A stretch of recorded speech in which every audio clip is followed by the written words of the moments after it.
My name is Uzamaswazi Shabalala.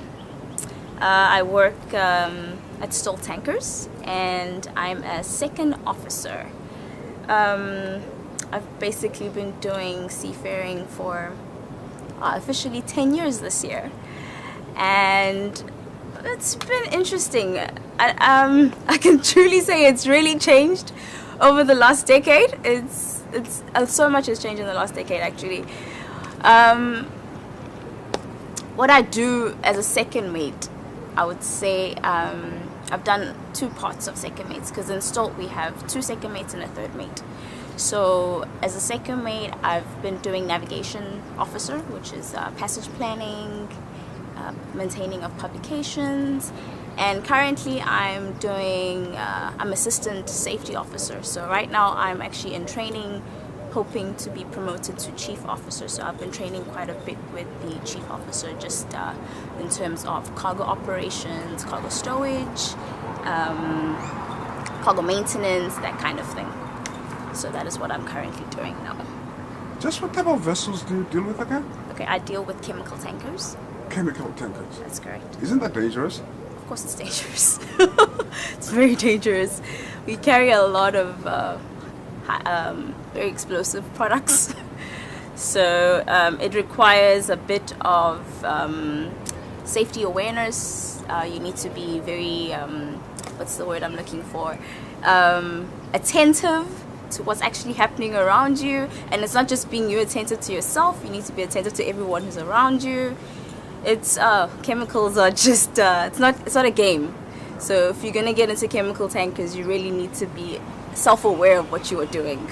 So it's more than just saying I'm loading cargo. It's taking into account the dangers, not for yourself but for everybody, as well as the dangers into what tank you're loading into. It's lots of cargo lines. It's it's a lot to deal with.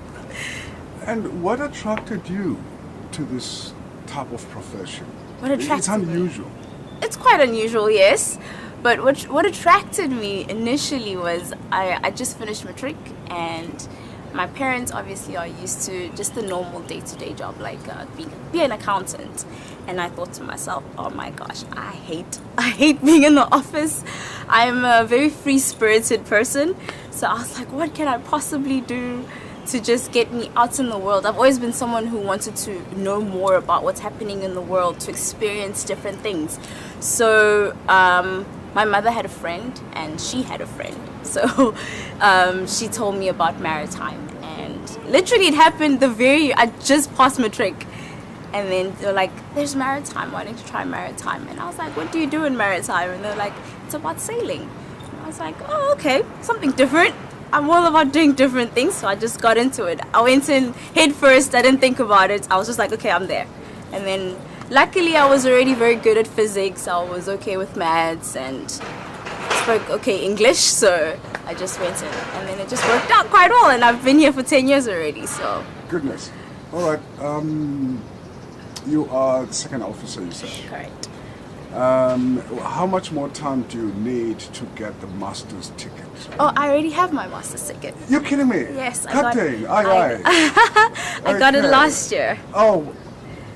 Yes. What, and you didn't tell me? Who was I supposed to tell? At SAMSA, Hey. they know. Well, hey.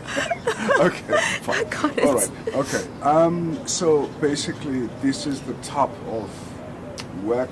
This is the top of environment that you really find yourself thriving in. Yes. See, the thing about seafaring, what I really love the most is that I've learned to discover who I am as a person, what I stand for, what I don't stand for, what I can do, what I cannot do. It helps you to kind of figure out what your strengths are, your weaknesses are, how you can go about working towards them, especially as a female, because there are so many aspects that you can easily get lost in whatever is happening, because you have people telling you, why are you doing this job? You're not strong enough for this job. Or I had one captain who told me, you're not smart enough for this job. And I mean, you experience a lot of different things, because people are so close-minded to what a female can do. So it's about that. Yes. It's about gender. Yes, it's definitely about gender. Goodness. Very much. And when I think that when I started as a cadet, I was the only female. 10 years later, I'm still the only female.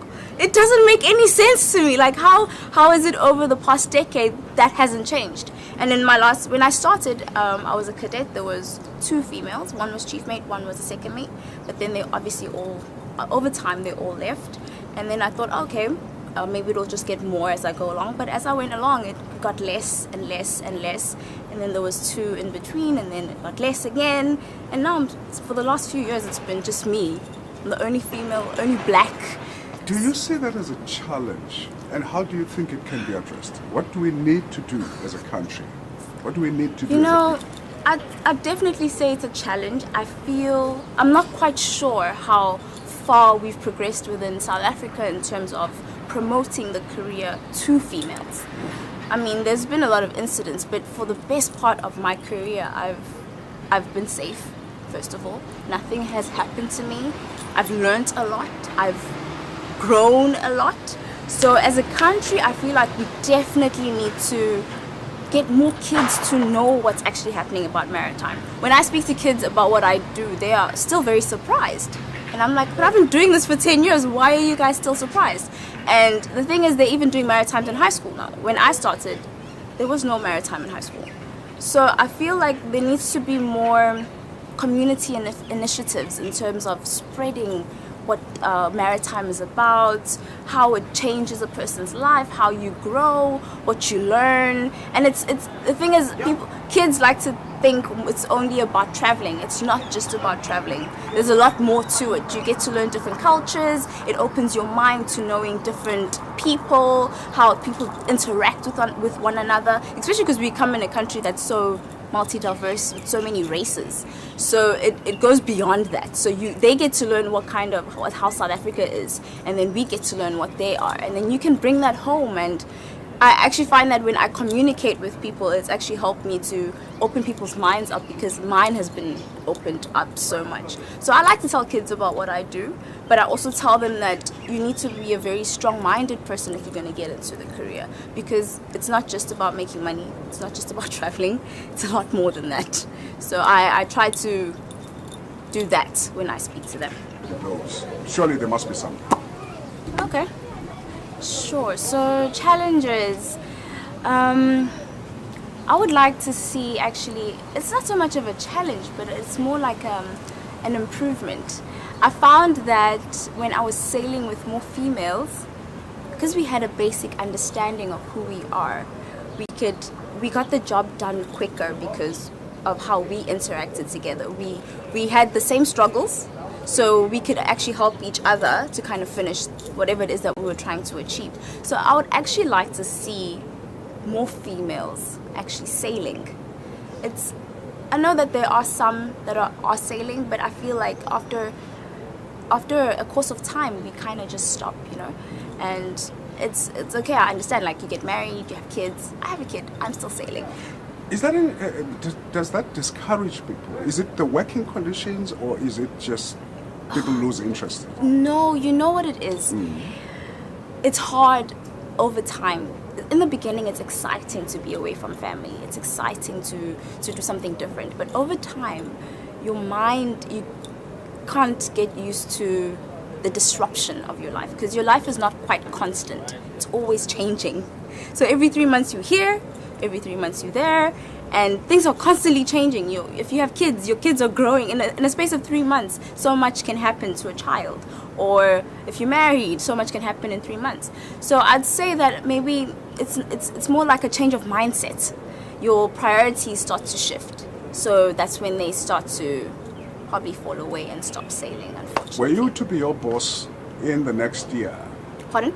Were you to be your boss next year? I were to be my boss. Looking at your working environment, looking at what you like, looking at what you don't like, what would you improve most? Okay. My boss is in the captain. Okay. Wow, that's a good question. So, I don't know how it is with other companies. I feel that a lot of captains are not encouraging people to grow in the industry. Lately, I don't want to say anything like bad, but I feel that captains get used to what they do. So they just say, just do your job. So it stops being a training process. You know what I mean? We get a bit slacked with training, which I can understand. I mean, over time, you've been training cadets for like how many years, and over time you're just like, oh, just get someone else to do it. I want more enthusiasm. Like if I'm gonna understudy a captain, if I were a captain, for example, I would get more involved training wise, especially because the education system of maritime is also changing so much. So it's good for the kids to know how it first started, how it's improving, and also to show them maybe these are the kind of things that you could still use from the olden day that will help what's happening currently in the system nowadays. Captain, thank you very much. I really appreciate it. And yes, You're most thank you welcome. for sharing your views on the matter. Alright. And happy Seafarer's Day. Oh, thank you so much. All right.